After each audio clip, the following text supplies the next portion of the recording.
Episode 142 of the Bleav in Rams podcast. I'm Jake Ellenbogen, and he is Cameron Lynch, former Rams linebacker. We're coming to you after a Rams win. I know it's been a minute, but we're very excited about it. We're going to dive into it. But before we do, be sure to like, subscribe, comment, rate, review, all of that jazz on all your podcast platforms. And we're going to read this ad read and get right into it. So basketball is back, and BetOnline remains your number one source for all your sports betting needs this season. You'll always find the latest odds, team matchup info, player news, and game trends at BetOnline. And as your continued source for all sports wagering information, BetOnline offers NFL, NBA, NHL, MMA, tennis, boxing, or even golf. Head on over to betonline.ag to join and receive your 50% welcome bonus with your first deposit. Make sure to use promo code Bleav, BLEAV, to receive your rewards. BetOnline, where the game starts. So Cam, well, when this game started, I can tell you I was absolutely pumped. I don't know why I was so excited for a 3-9 football team to play a 5-7 football team, but I was. Yeah. I felt like, anytime you get a primetime game, it's special. So the burning question, Cam, after this game, and we're going to get into it, but burning question, starting it off. What is Baker Mayfield's future with the Los Angeles Rams? Jake, can I say, let's go, Baker? Wow. I mean, seeing Baker Mayfield and his confidence, I think that's the headline. Baker's confidence. Seeing that on display was absolutely outstanding. I know, like, the theme of the game and people were watching was, oh my gosh, this man only had 40-something hours to prepare. How does he do it? And we talked about it on the podcast prior, Jake. We were like, this man has the juice. I said I did say he didn't have the sauce, right? He just had the juice. But I think I gotta take that back, Jake. I think the man has the sauce. First round draft pick coming out of Oklahoma. So we did say that they're the creme de la creme quarterbacks, right? The past couple of years. And so the way that he came in and prepared, within 2 days, executed, ran the whole offense, calling audibles, options, checking to runs, throwing the deep ball. I mean, Jake, come on, man. This is what we needed. This is what the Rams needed. I'm super excited. I know you were going crazy on Twitter, man. How are you feeling about Baker Mayfield and his performance? Well, I had to stop myself from buying a Baker Mayfield jersey. That's where we're at right now. In case he changes the number, because he's probably not going to wear 17 if he's on the Rams next year. Yeah. He made that very clear that he does not like that number. Ryan Fitzpatrick said, he's like, oh, it looks great on you. And he said, don't stop that. No, it doesn't. Yeah. But no, Baker Mayfield, we both wanted them to go out and get him. I think this brings a renewed energy regardless if they make the playoffs or not. And the reason I said if, folks, is because there's still a chance. Are you telling me there's still a chance? There's still a chance. We're going to talk about that later. later. To that at the end of the show. Yeah. But, it's regardless of that, Cam, I'm all about just finishing strong. Mm-hmm. And I can't tell you how many times I hear, and I know the Rams are forever connected with the Lions because they made one of those crazy trades that you only see every now and then.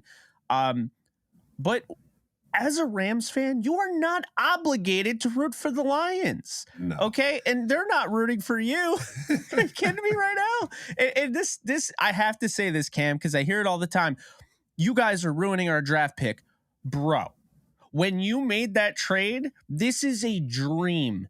This is a dream. You never thought this draft pick would be that good.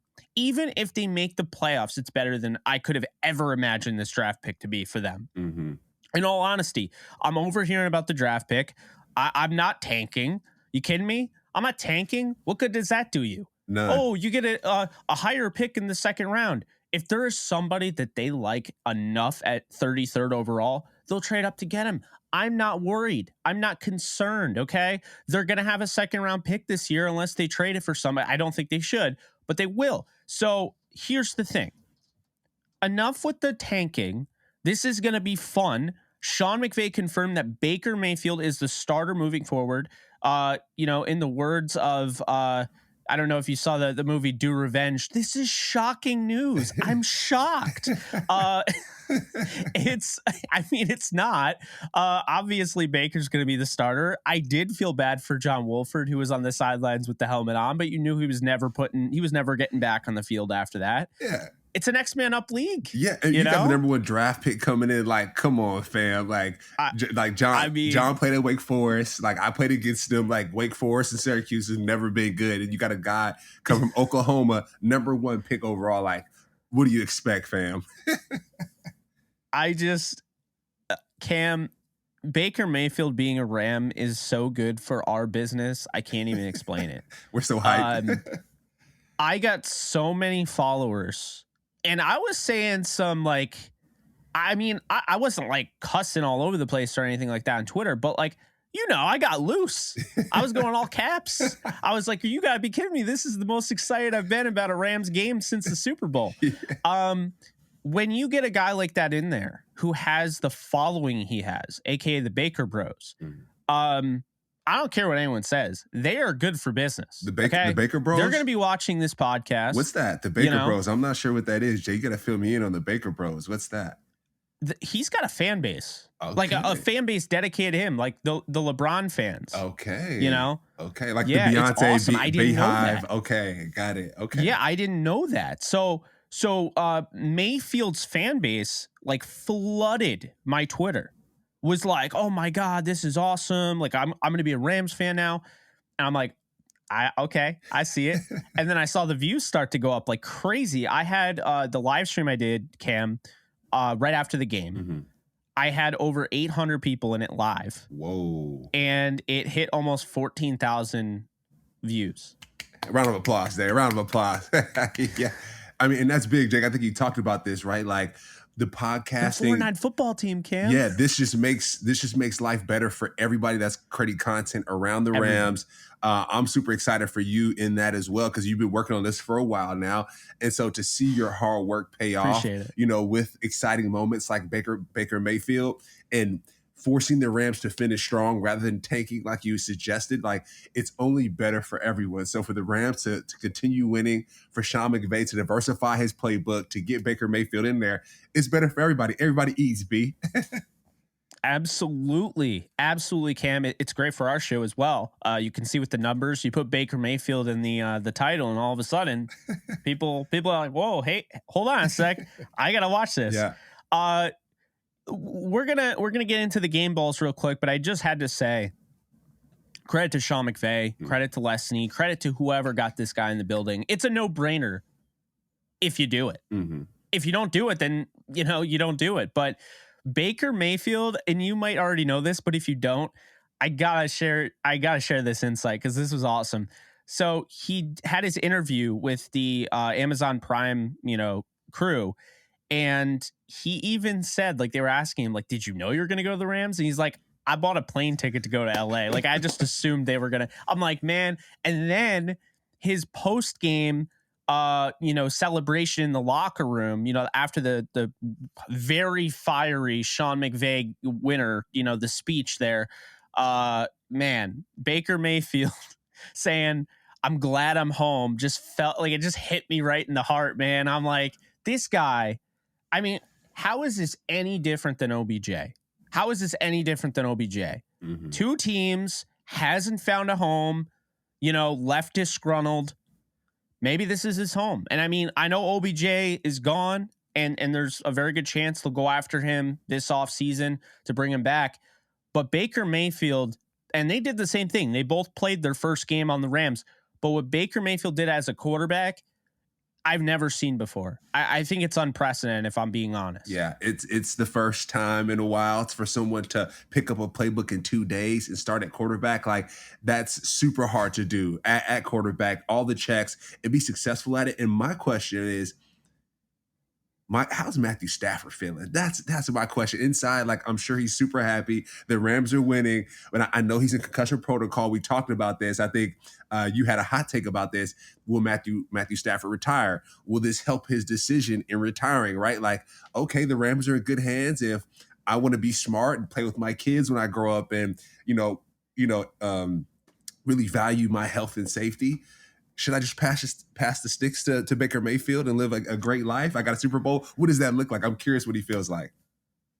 I think it's a great point because, after that game, you see this giant smile on Stafford doesn't smile. Okay. I'm going to be honest with you, for a guy that has really just, he's awesome. He's got a great family. He's got a lot of supporters around him. I don't see him smile like that. He was very happy for Baker. John Wolford, on the other hand, in the back corner, there are some memes out there because, he looks like straight out of a horror movie, like just. He's a competitor. He's a competitor. It makes sense. Yeah, he's a competitor, and we don't know. It's like you're freeze framing a video. So it could be that one moment where he looks like this, but like maybe he was smiling before. I don't know. Struggling. Probably not. But struggling. But but what I'll say with Stafford is the vibe I'm getting, Cam, is that he's going to be back. I think Stafford will be back.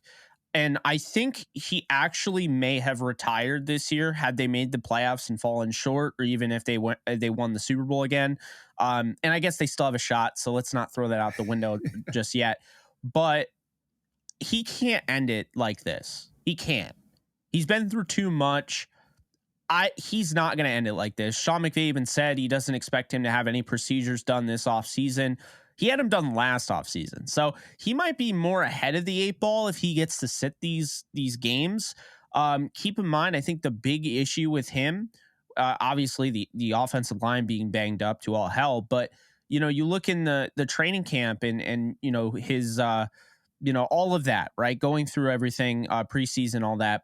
He wasn't really able to get on the same page with like Allen Robinson and other guys because he was banged up and didn't really practice as much as some of the other guys. So, I feel like that's the thing that kind of gets lost on people is Wolford took the majority of the first team reps in the offseason.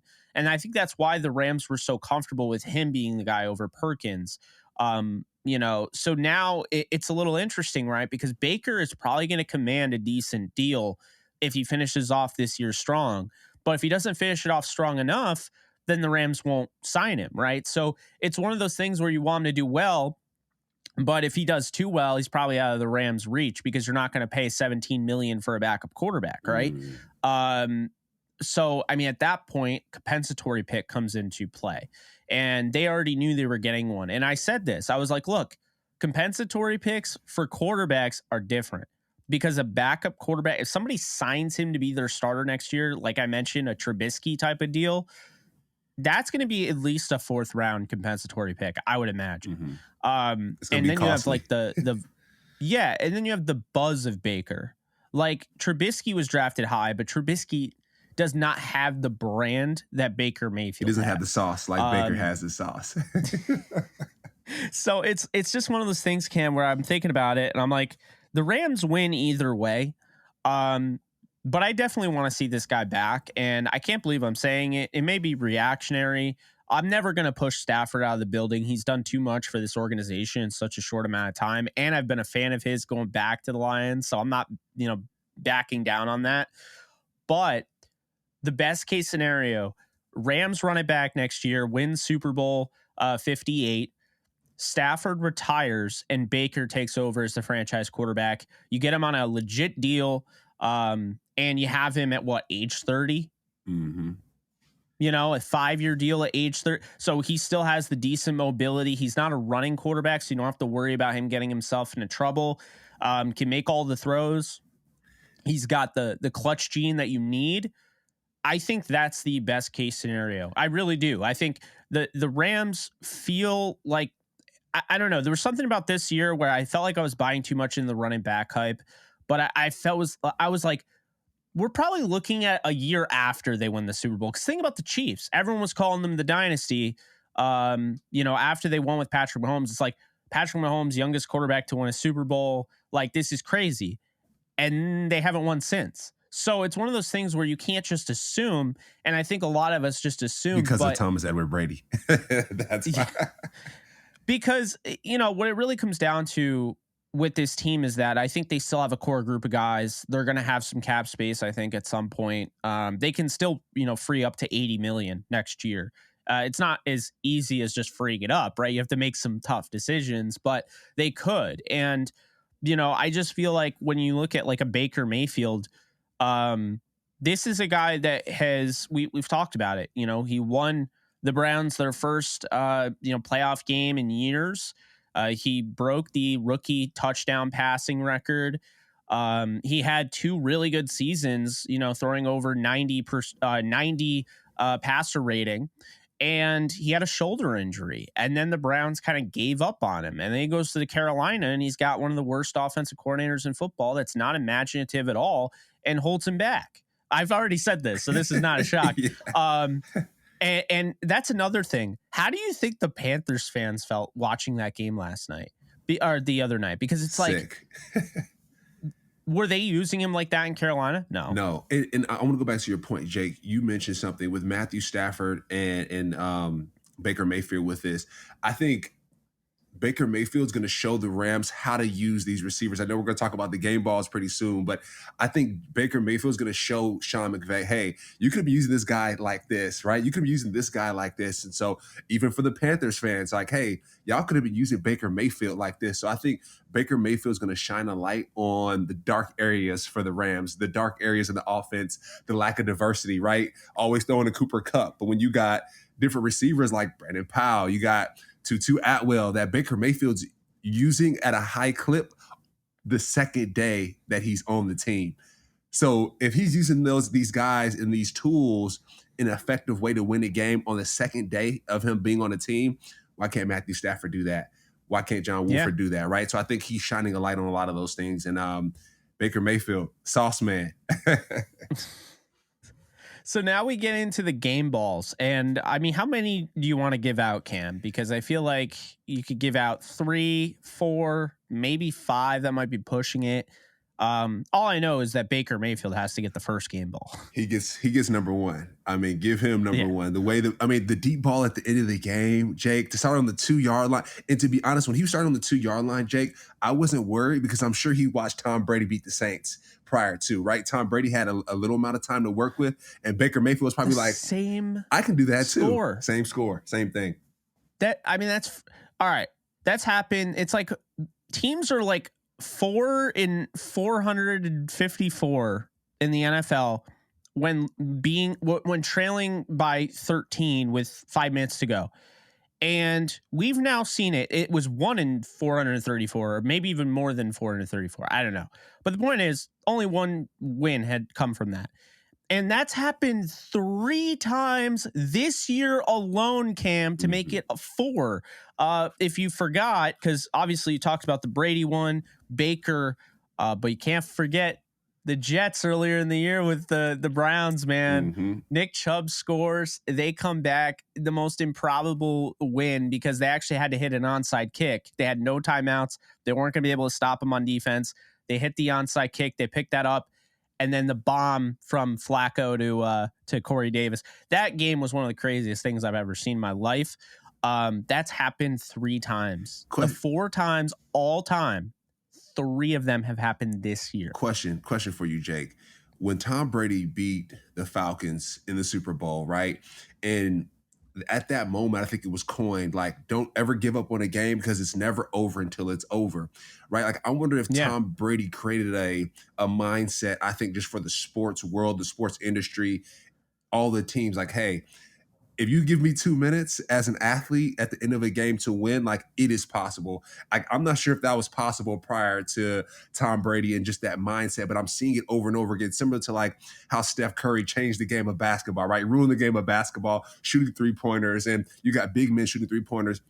I wonder if Thomas Edward Brady has changed the game and instilled that confidence in young quarterbacks and just offensive coordinators and just people in general to finish strong and to never give up when you only have 2 minutes or 1 minute on the clock. And so I'm just curious about what that looks like.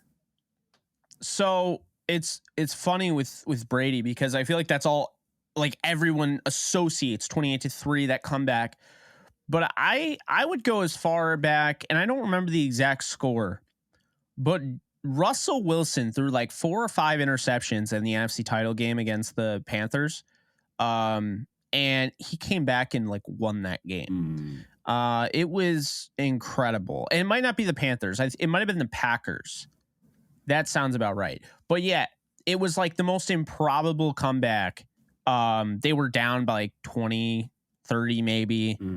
I'd have to look it up, but that, like, when I think of like comebacks, I just think of that game because I'm like, Russell Wilson played like absolute crap, but he stepped up when it mattered. And that's the thing. Like, you could argue Russell Wilson put them in the hole. You could argue Tom Brady put them in the hole. You know, the pick 6 to make it 21-3. That was Brady. I don't think he played well. And then all of a sudden he started, you know, coming alive. I don't know. Football is just weird, man, because it's awesome. Like well, yeah. And this is why I'm going to make this about more than just football right now. Baseball. I saw the Yankees come back. I think they were down 8-0 in the 8th inning. They came back and won that game 10-9. Football, we're talking about this comeback. But, you know, I've seen hockey games where a team was up 5-0 and they lost 7-6 in overtime. Brutal. You know, but this is going to be a knock on the NBA because, man, just call it the National Blowout Association. I've never seen coaches give up on their players quicker. If shots, I don't care. If this was the NBA, this doesn't happen. The Rams being down 16-3, they're running out the clock. If this is the NBA, I mean, I'll be honest. If this is the NBA, Bryce Perkins is in at quarterback. Malcolm Brown is the running back the rest of the game. They're putting in Austin Trammell. They're putting all their backups. They're throwing the game. This is why I'm saying it, because the NFL is just different. The NFL, you have to watch all times. Now, I will say this 16-3 lead is, for whatever reason, like really, it's like the worst lead in football now after the last 2 primetime games. But what I'll say, Cam, is that it's almost set up for you to fail. If you're up by 13 points with, 5 minutes to go, you're set up, because if you score and then you get a stop on defense, because you're likely to get a stop on defense because teams, for whatever reason, are in that like gray area. Do I want to run out the clock? Do I want to make sure I get the first down? We saw it in Tampa Bay with the Rams. They didn't know how to finish the game, and Tampa went down the field and scored the game winner. It's the same thing. So it's just one of those weird things, Cam, where it's like that 13-point lead where you don't score 2 touchdowns and tie it up. You score a touchdown to win it, right? You score a touchdown to put yourself 1 possession away, and then if you score a touchdown to win it, those things, I mean, it's a dangerous game, man. It's weird. You don't want to be up 2 scores with 5 minutes to go. Too much because time. Lately it feels like too much time. And also think about this. So you get the stop, right, on defense. So now you get the stop on defense, and now the defense that you're going up against to win the game, they don't know what they're doing, because it's like, am I going to play prevent? Am I going to let these guys get all this real estate and get these yards? Or am I going to play like man to man? I'm going to play some press coverage. It's kind of hard to know what the right decision is, right? I mean, the rule of thumb was always, if they need a field goal, you don't play prevent. If they need a touchdown, you play prevent. But the Raiders did not play prevent, and they had 98 yards to go. Sick. Yeah. And I think that's really important. A lot of times too, in practice, we always practice situational football, right? 2-minute drill, 4-minute drill. What does that look like? And those are extremely important in practice. And a lot of times in football, it can get monotonous, right? Doing the same things over and over again. But these situations, the situations in practice are extremely important because they show up in games like this. You see them show up a lot of times at the end of every half. The last 2 to 4 minutes are extremely important, into the first half, into the second half of pretty much every game in sports. And so paying attention to those situational football games or situational moments in football are extremely important. Now, I want to go back again to you mentioned the NBA, right? Giving up time, like, hey, 4 minutes left, kind of like blowing the clock. And I know Zion Williamson the other night, they were playing the Suns. He did a 360 windmill right at the end of the game. And so he knew how to finish strong. He knows how to finish strong. And so does Baker Mayfield. I want to tie this back to Baker Mayfield. Both of those guys know how to finish strong. I mean, and like sticking with it real quick with the NBA. It's not even like the last 4 minutes of the game. I've watched like, why is Shai Gilgeous-Alexander the best player on the Thunder in a 5-point game? Why is he playing 2 minutes the rest of the second half? They just give up, man. Oh, he's on a back-to-back. Load management. Glad the NFL doesn't have it. So over it. Let's move on. Back to the game balls. Baker Mayfield has a game ball. Cam, we got to give Ben. He didn't catch the touchdown to win the game, but Ben Skoranek is deserving of a game ball. The way he goes up and mosses. I already forgot the guy's name, but the way he mossed nasty. Nate Hobbs, nasty. And Trayvon Merrick was right there too.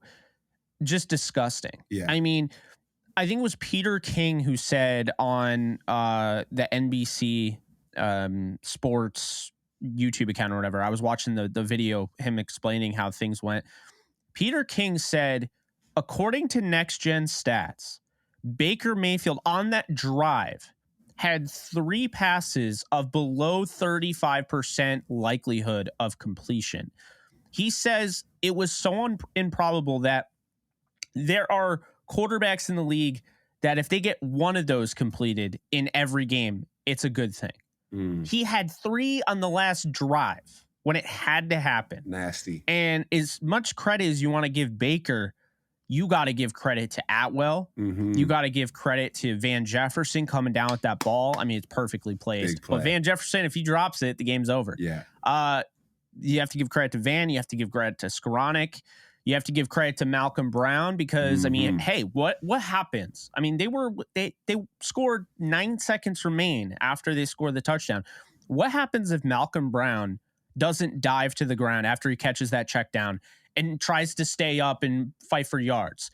And don't tell me that that doesn't happen, because that happens a lot. Yes. A lot more than you would believe. Yes. There are guys thinking about themselves. It's a me, not we culture sometimes. And when you get the ball at the end of the game, that's when, that team mentality has to sift through. And I just got to give credit to Malcolm Brown, because I've seen that before, where now all of a sudden the quarterback doesn't have time to spike the ball. Now they lose 2 plays because you were trying to fight for yards. Hey, I appreciate the fighting for yards any other time, but not on a 2-minute drill. No. Yeah, and that's a veteran play. I think Mark Ingram had an issue with the Buccaneers. I think he ran out of bounds and didn't get the first down. He did. And he had that issue, and it's always those situational moments. And I think we talked about it. When Malcolm Brown got signed to the Rams, I was super happy because he's a veteran presence. He knows football. He knows situations. He's been in practice where it's monotonous. It's end of practice. Coach is like, hey, we got to go through this 2-minute drill. And everybody's checking out. They're like, dang, I'm ready to go home. It's been 2 hours. I've been hitting people. But Malcolm Brown has been in many of those practice situations and sat through those moments, and it paid off. It worked out. And so having guys like Malcolm Brown on the team, he might not be running a 4-4, right? He might not, be like a Josh Jacobs, but he knows situational football. He's a team player, and that's what the Rams needed at the time. That's what Baker Mayfield needed at the time. A new quarterback. You have a veteran guy that's been on the team before. He knows what's up. And so shout out to Malcolm Brown there. And I want to go to the defensive side as well, too. Greg Gaines. I mean, I was going to say. My man was balling out. Just the way I think he bounced back. I know we talked about the trap with when they played the Chiefs. Patrick Mahomes getting out of the pocket. He had some trouble, keeping contained. He had a couple sacks that game. But the way he played this game, I think he made up for it. I think with Aaron Donald being out, he is that next guy. So I definitely want to give that defensive ball to Greg Gaines. He played outstanding. No, I absolutely agree with you. I would give the game ball to Greg Gaines as well. I was going to say, it was a perfect segue because you mentioned Josh Jacobs. They held him to 3.7 yards per carry, which you'll take any day of the week. Yeah. This is the only offense in the NFL, okay? The only offense in the NFL that has 2 guys, a running back and a wide receiver, over 1,000 yards. And the Rams did not allow either of them to go over 100. We can talk all we want and be reactionary all we want. Oh, Ramsey got toasted. Yeah, but what did Devontae Adams do in the second half? I'll tell you. 0, nothing, zilch. They shut him down, okay? Derek Carr was the guy who had been in this offense. And I like Derek Carr, so I'm not about to thrash on him. But Derek Carr has been on this offense in this offense for the whole season. Baker Mayfield was in this offense. He had a practice. It was basically a walkthrough, so it wasn't even like a full practice. And Baker Mayfield outplayed Derek Carr. Derek Carr turned the ball over twice. Even if Baker Mayfield didn't even really do that well, he didn't turn the ball over, but he did well on top of that. Derek Carr was pressured a bunch of times. He escaped the pocket. He kept himself upright. Shout out to him. But Greg Gaines, the big play in this game, Cam, the Vegas Raiders are up 13-3 going into the half. They're driving. They're in the red zone. If they score a touchdown 20-3, I don't think the Rams win this football game. I just don't. So 20-3, right, is looming. And Greg Gaines pushes the guard into Derek Carr. Carr throws one of the weirdest throws I've ever seen. And Ernest Jones picks it off. We could talk about Ernest Jones' catch. That was incredible. But Greg Gaines made that happen. Mm-hmm. And if Greg Gaines doesn't do that, they kick a field goal. They're up 16-3. As we know, they scored in the fourth quarter. That would have been 19-3. Obviously the Rams scored 14. It changes the game and everything. But the point is, they didn't get plays on that drive. They didn't get points on that drive. And that is because Greg Gaines and the pressure he put in the interior. And to me, Cam, that's a big deal. That's a huge deal. It's why he deserves the game ball. Another guy that deserves a game ball, Taylor Rapp, sealing the deal. He played a hell of a game. It's his best game of the year. PFF would agree too. Gave him a 90 in coverage, 90 grade in coverage. Hey, look, I give this guy flack. You know it. I mean, we joke about it. I don't hate him though. Let's be real here. But I give the guy flack. I think he's had some good moments. I think he's had some off moments. This was one of those good moments. He said, put some respect on my name. Rapp said, put some respect on my name, Jake. Yeah. He's like, I'm listening to your podcast. And I want to add to that with Taylor Rapp. One thing, he doesn't play perfect. Like you always call out here. You say, hey, Taylor Rapp could have done better on here with DJ Metcalf and Jalen Ramsey in the end zone versus Seattle. He could have helped out a little bit more on that play too. Nick Scott could have as well. It's a whole group of people. But one thing I do remember is seeing Taylor Rapp in the red zone a lot. Whether it be a lot of high balls, he's either touching the ball, tipping the ball, a lot of pass deflection, making big plays in the red zone. And I think he did that this week again against the Raiders. So like you said, shout out to Taylor Rapp. Got to show him some love because he deserves it this go round. So good job, Taylor Rapp. Yeah. And then all right. I'm going to say, I'll give two more. Ready? One on the offense, one on the defense. You know where I'm going with the defense. Bobby freaking Wagner. You're a 3-9 football team. That guy's like, I ain't sitting out this season. I'm playing every down like it's my last. 14 tackles. All right. Some pressure that he put on the quarterback. Mm-hmm. And in addition to that, he had a huge stop that no one talks about. But on third down, Derek Carr is trying to extend the ball and get that first down. And Bobby Wagner decks him out of bounds. By the way, speaking of decking, apparently now you're allowed to deck the punter. Your guy Riley Dixon got hit, and the ref threw the flag and then picked it up and didn't have any explanation as to why. Even Al Michaels was confused. Mm-hmm.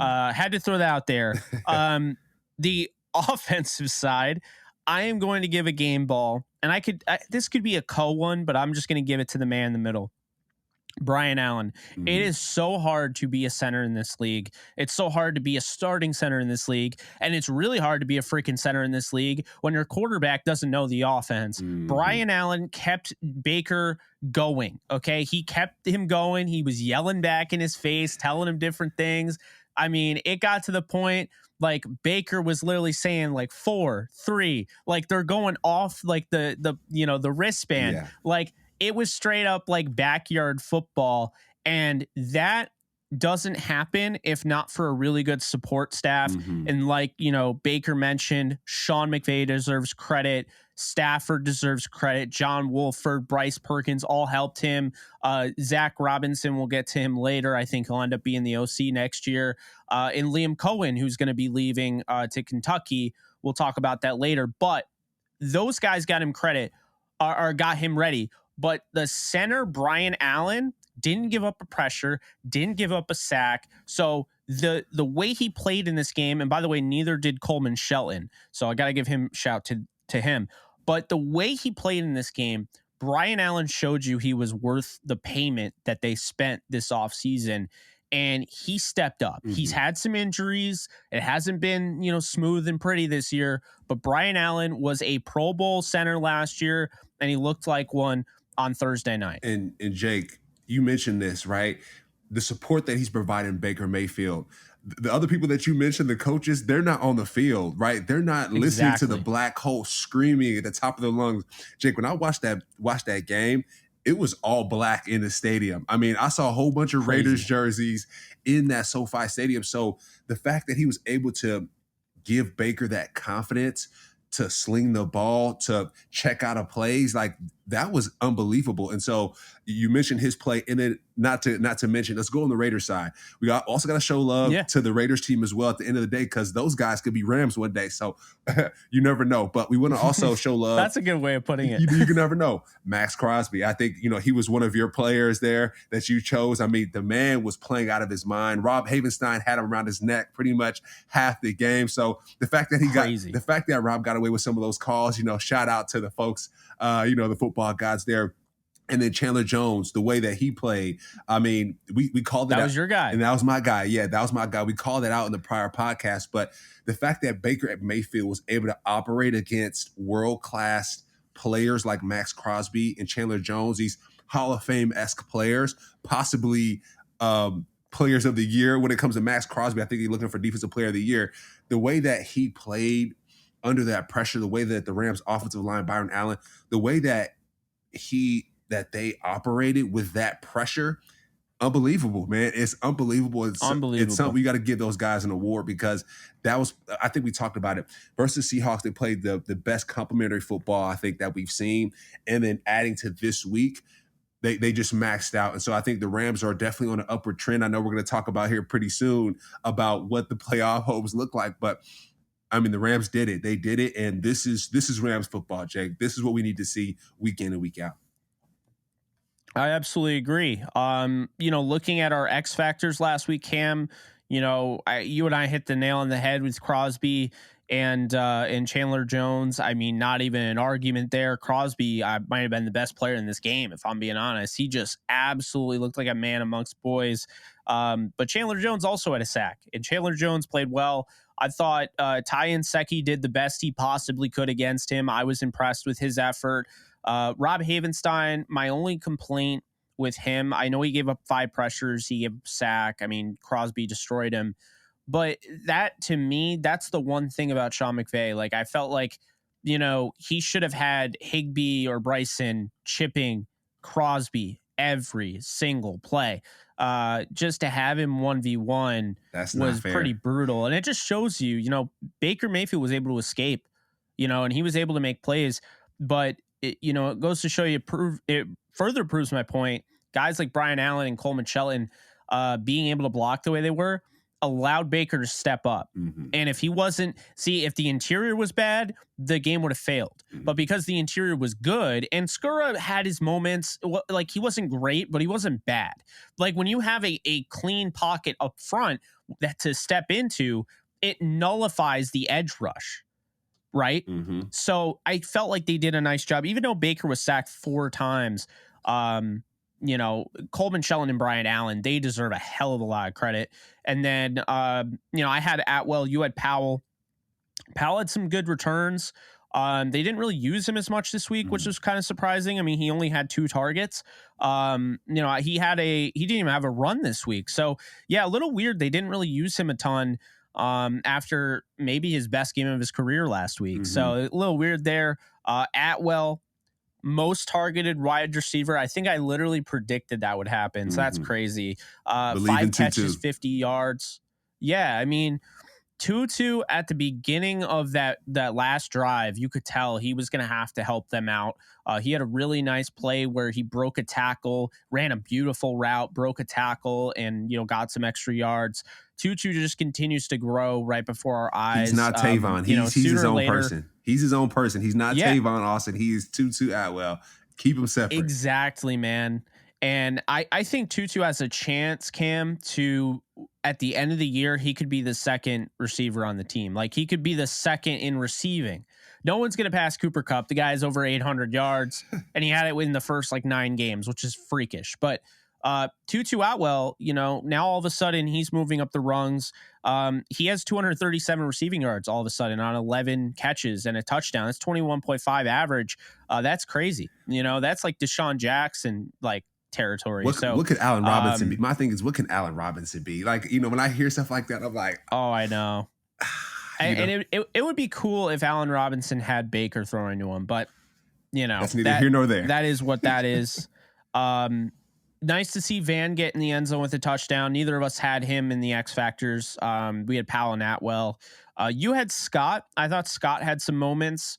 I had Foster Moreau. He didn't have any moments. They shut him down completely. At one target, they didn't let him see the ball.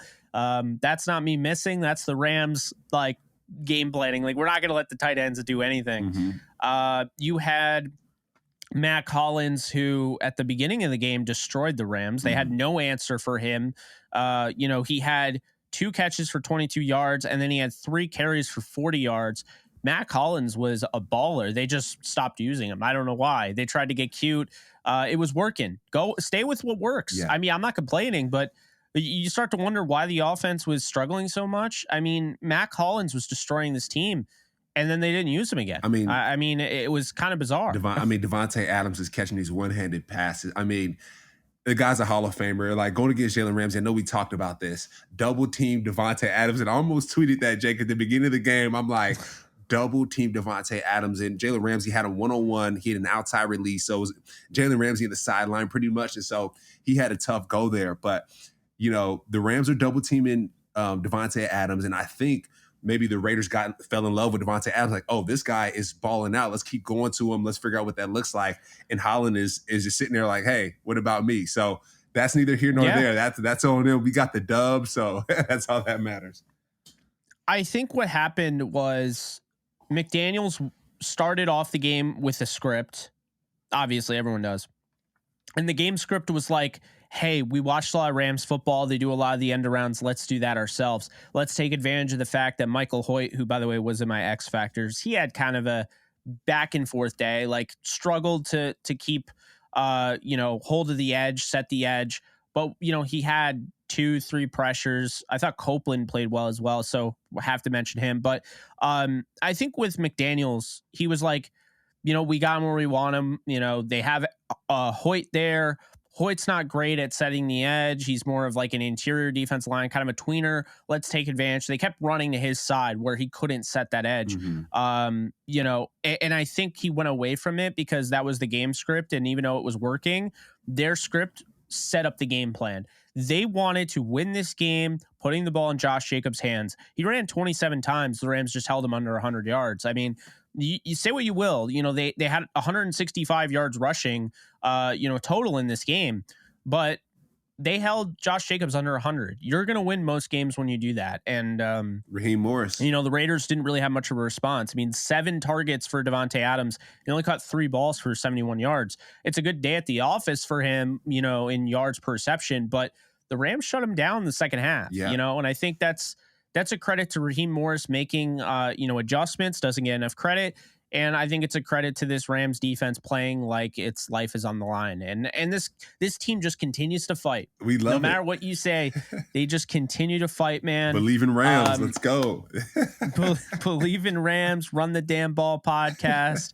Bleav in Tutu. Yeah. All our little things there. But Liam Cohen, the offensive coordinator, Cam, we'll dive into this, then we'll get into the Rams playoff clinch scenario, and then we'll close it out. Liam Cohen is leaving the Rams per Chris Mortensen.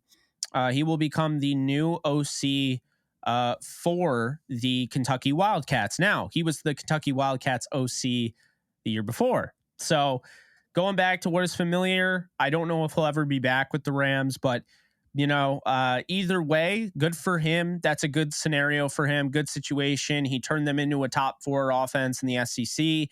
I made a tweet that was like, Rams fans want him out the door and Kentucky fans are like, please come back. It's a tale of of two fan bases. It's kind of funny. Yeah. It's funny you mentioned that, Cam, Jake. It's funny. Sorry. It's funny you mentioned that because the Rams offense, we were asking all year, like, hey, what's Sean McVay? What are we doing? This is looking a little collegiate, little high school offense running the same things over and over again. So, at this point, it makes sense, right? Like, it seems like they're finding success now, diversifying the playbook. And he was probably like, Sean McVay doesn't need to pass the sticks. I need to pass the sticks, and I need to go to Kentucky. So it makes a lot of sense now. Yeah, and then I think we might have covered it the last time, but Rashad Samples, he's going to Arizona State to be the running backs. He's going to be the run game coordinator, pass game, something like that. He's going to have a bigger role. Wide receivers coach, I think it is. So he's going to expand his coaching palette. Good for him. We'll see if he comes back at some point. The Rams are not against that.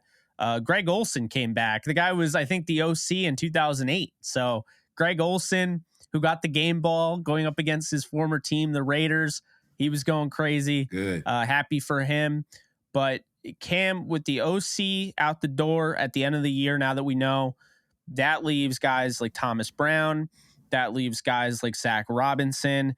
And I'll be honest with you, I think Zach Robinson's your OC next year. Going from Oklahoma State to the NFL to PFF to the Rams offensive coordinator. That's where I think we're at. I think Thomas Brown, when Baker mentioned the guys that got him ready, Thomas Brown was not one of them. I don't think Thomas Brown's role is revolved around the passing game much at all. I think really what he is he's set up for a head coaching job. I don't think he has to be a coordinator. The glass shattered for me. I know I say that a lot, but the glass shatters for me a lot. The glass shattered for me with Thomas Brown when he became the assistant. He was the assistant head coach his second year on the team. Goes from running back to now he's a tight ends coach. So Sean McVay's trying to give him more opportunities. Look at the offense in a different light. But I think we focus so much on the offense and how these, it's always like position coaches become offensive coordinators, right? That's normally how it works. But I think that he is going to be hired this year to be a head coach. I don't think people are going to look at 4-9 and be like, nope, not interested. I think they're going to look at the guy and be like, this is a young coach. This is a guy that has experience being an assistant head coach. And if you want to be the optimist in the room, you could look at Thomas Brown and say, Thomas Brown was the assistant head coach for the Super Bowl champion Los Angeles Rams. And no one can take that away from him. So I think he's going to be a head coach, Cam. And I think Zach Robinson is literally going to be the guy that went from PFF to the Rams OC. And I think he's probably going to have a head coaching job waiting for him at some point. But hot take. Zach Robinson is a quarterbacks coach right now. He helped Baker get ready. He was a big part of that.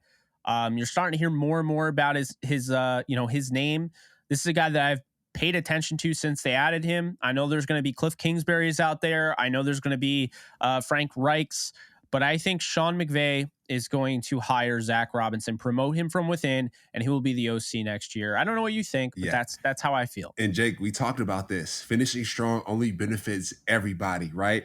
And so when the Rams finish on that, now they have Baker Mayfield. Now coaches are licking their chops double time. They're like, okay, like we might have a good situation here. We might be able to go to the Super Bowl. We talked about this, Jake. We talked about this in two podcasts ago. Like, hey, if the Rams finish strong, if they get their stuff together towards the end of the season, possibly make the playoffs. I know we're going to talk about that now, right? The hopeism there, but it's going to be an attractive spot for coaches and also for the coaches internally to get hired somewhere else. Coaches, people are going to look and say, hey, the Rams were doomed. They were down and out. And then, oh snap, they got Baker Mayfield. Now they're finishing the season strong. Now they can possibly make the playoffs. Who were the coaches? What were the ingredients that made this happen? So all the coaches on the staff are part of those ingredients. The Bleav in Rams podcast are part of those ingredients, right? Hyping the fans up to get there to that point. But it's going to be extremely attractive, the Rams are, for anybody in the sports industry next year. So I absolutely agree with you. And I love that they're finishing strong. So now we get into the craziness. This is the craziest thing we will talk about on this show. The Rams making the playoffs. I know I said I wasn't going to do it, but as you know, I put in my work, man. Yeah.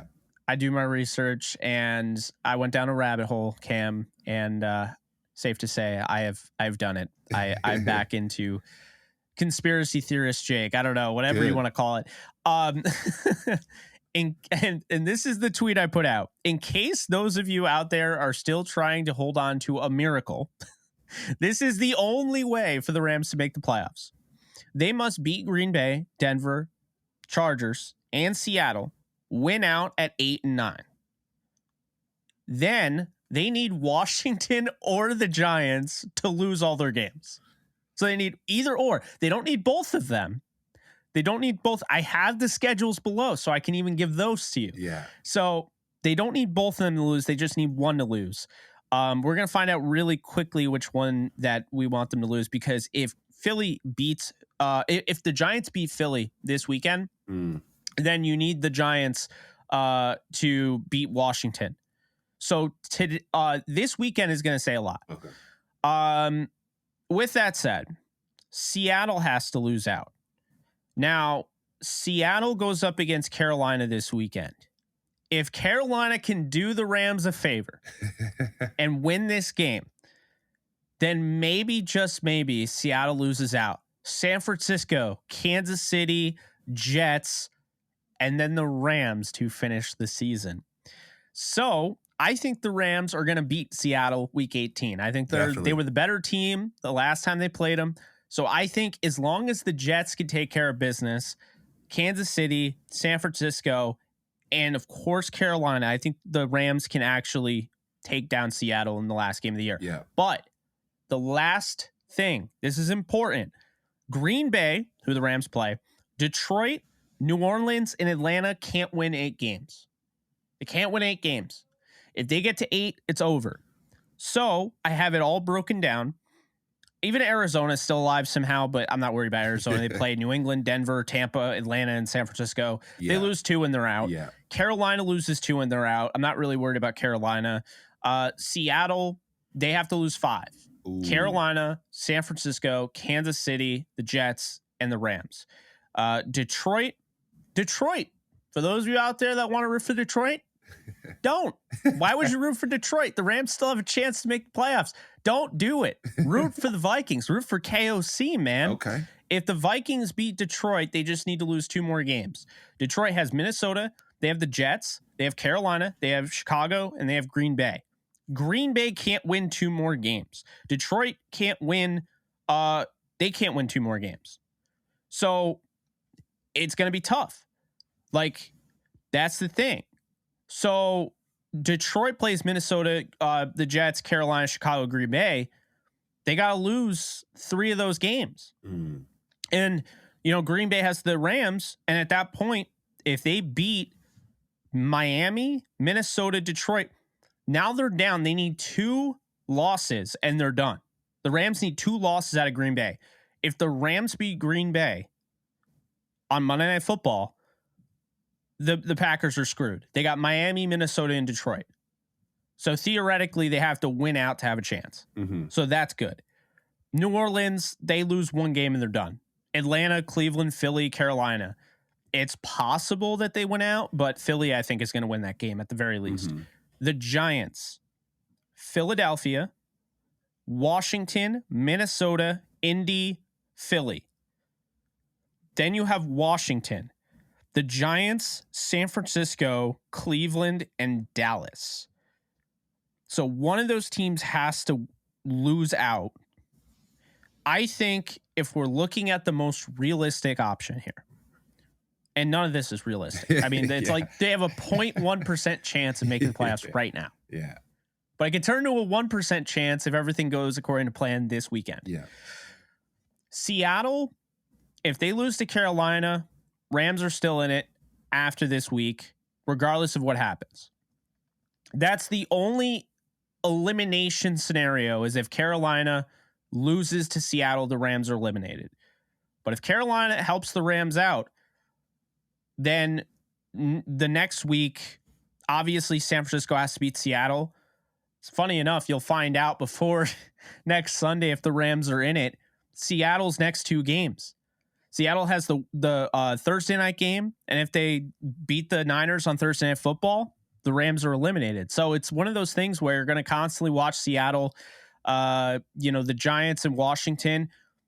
Like I said, one of those teams has to lose out. Who's the most likely? I look at Washington. They got the Giants, the 49ers, Cleveland, and Dallas.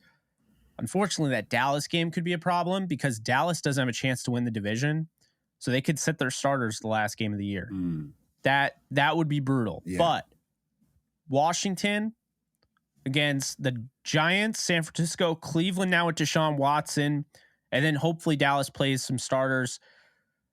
That could be interesting. Yeah. And you mentioned Seattle. So we got to watch Seattle. And as you know, there's always love-hate with Seattle. There's always, I won't say beef with Seattle, but there's always a little something with Jalen Ramsey, Seattle, with Bobby Wag. So I guess as fans, as people who consume the game of football, love the game of football, hoping that the Seattle Seahawks go down, right? So the Rams can go up.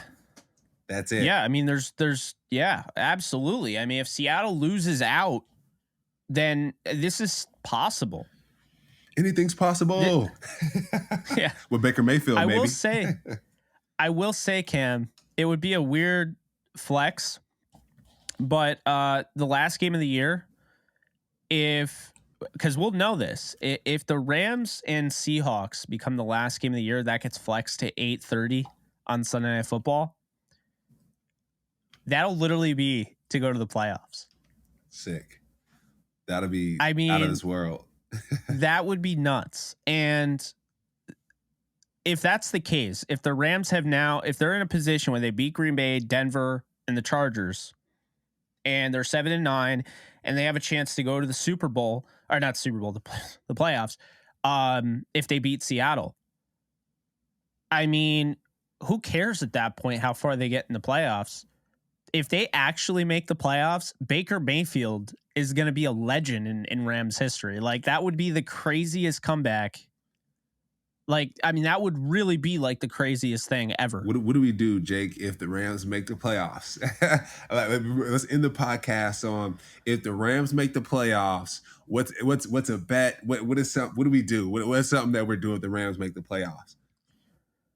Well, what's the scenario here? It's weird because I don't know how it works because I think the Rams only have one IR elevation. Allen Robinson would be out for the year. Mm-hmm. So he has to get like foot surgery or whatever. He'd be done. But Cooper Kupp could be back. Like if they make the playoffs, I don't know how it works. I don't know if you could take just whoever you want off IR once it's the postseason. But Cooper Kupp would be back. I think they would choose Cooper Kupp over Stafford because Stafford had the spinal cord contusion. I think they probably just want to give him the year. But maybe if they make the playoffs, they put Stafford back in. I think who is more likely to give you a chance if Baker got you to 8-9. I can't believe I'm saying this, but I think you got to keep Stafford on IR and you got to bring Kupp up. Coop. Yeah. You need to score touchdowns. Baker's throwing them. Coop's going to catch him. You know what I mean? And with Matthew Stafford. Aaron Donald would be back. I mean, go back to the point with Matthew Stafford. Long-term health and safety at the end of the day. So I don't think we should be hung up on, should we bring Matthew Stafford back or not? Like, let's just put the man on ice. Let's put the man on ice for his longevity and for his livelihood. Bring back Cooper Kupp. Bring back Aaron Donald. And let's roll with Baker. Bleav in Baker. Let's go. Why not? Yeah. Now, this is ridiculous. I mean, a lot has to go their way, but this is one of the more possible crazy 1.1% scenarios I've ever seen. I mean, the fact that these schedules seem to line up decently well for the Rams if they can take care of their own business. I'm sure one of these will probably be it'll be close. If they win out, it'll be close. It'll be one of those things. Probably Washington beats Dallas and that ends it. Taylor Heineke coming through in the clutch. Yeah, like one of those things. But I mean, until it's over, I mean, you can at least hold on to it. I'm not saying it's going to happen, but you can at least hold on to it. And you can hold on to this because we're going to end the show presented by BetOnline. We are going to end the show on the best way possible. If you guys are worried that they're not going to make the playoffs, it's not a big deal. If they make the playoffs, great. If they're not, they weren't expected to when they were, going into that Thursday Night Football game. Really, the Seattle game was the last straw, but stranger things have happened. However, if they miss the playoffs going 8-9, That is almost identical to the Patriots season the year after they beat the Rams in the Super Bowl. The Patriots beat the Rams in the Super Bowl, and I'll let you end on this. They beat the Rams in the Super Bowl, and then the next year they missed the playoffs. They won 4 or 5 straight. They went 7-9. They missed the playoffs. Everyone wrote them off, and then the next year, the dynasty started. They won 2 in a row. The only team to win 2 in a row in the last 12 years. I'm just saying. This team has what it takes, I think, to run it back next year. They got the core pieces. They can fill in the gaps. They've learned a lot about themselves this year. You learn more in your losses than you do in your wins. And I think this is a completely this team has been in every single game. Nothing changed in the fourth quarter. And, I would say so much so that if anybody is going to turn this thing around, it's going to be the Rams. I really believe that. Whether Baker's the quarterback next year, if Stafford retires or Stafford's the quarterback, their injuries were brutal. But even still, with all their injuries, Sean McVay and this team fought, and they were in every game this year.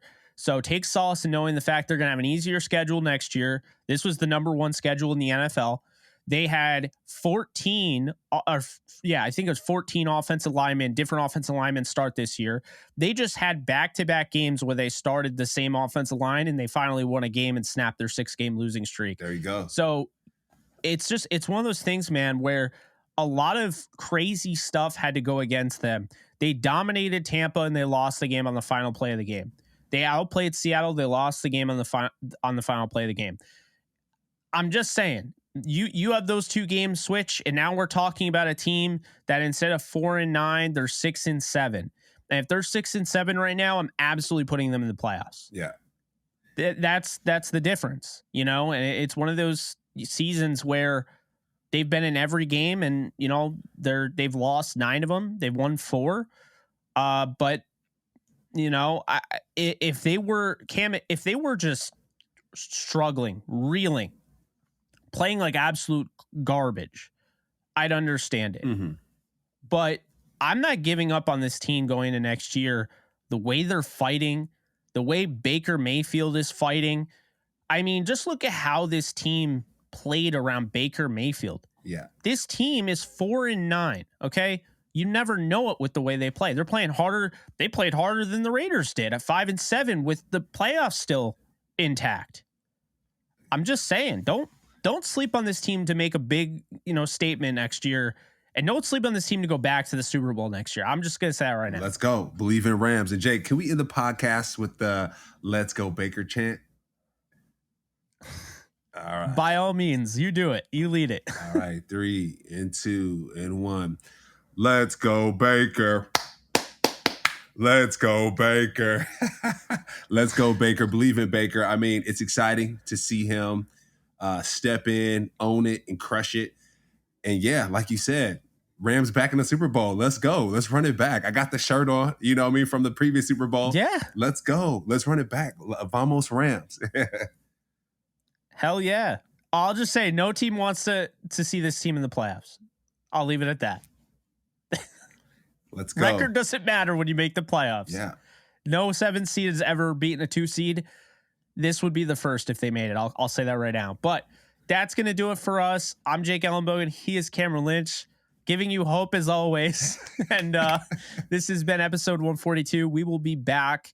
We got some time until the game, a lot of time. So, we'll get you ready for the Rams Packers game. Don't you guys worry. But until next time, you guys take care. All right. Later, folks.